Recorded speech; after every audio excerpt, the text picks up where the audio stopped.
વડોદરા જિલ્લાના ડભોઈ તાલુકાના અંતરિયાળ ગામોમાં વગર પરવાનગી લાકડા ચોરો દ્વારા કટિંગ કરવામાં આવી રહ્યું છે। ધીરે ધીરે જૂના અને ખોટા દાખલા પંચાયતના બતાવીને કટિંગ થઈ રહ્યું છે। આ ખેતરનો દાખલો બીજા ખેતરનો દાખલો વાપરી રહ્યા છે અને લાકડા કટિંગ કરી ચોરો તાલુકાના છેવાડાના ગામો જંગલો ખલાસ કરી રહ્યા છે। ત્યારે આજરોજ વન વિભાગ દ્વારા એક બિનવારસી ટેમ્પો ઝડપી પાડવામાં આવ્યો હતો કે જેની હાલ તપાસ ચાલી રહી છે અને ટેમ્પો કોનો છે।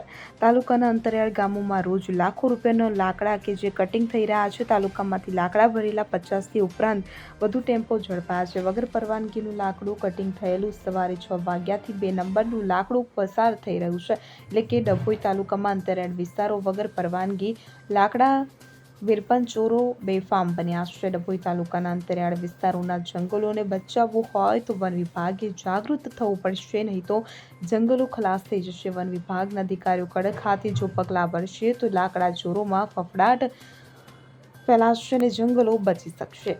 ફકીરા ખત્રી સાથે CN24 ન્યૂઝ ડભોઈ। હવે જુઓ દેશ દુનિયાની તમામ ખબરો તમારી આંગળીના ટેરવે। ઉઠાવો મોબાઈલ અને ગૂગલ પ્લે સ્ટોર પરથી ડાઉનલોડ કરો અમારી CN24 ન્યૂઝ મોબાઈલ એપ।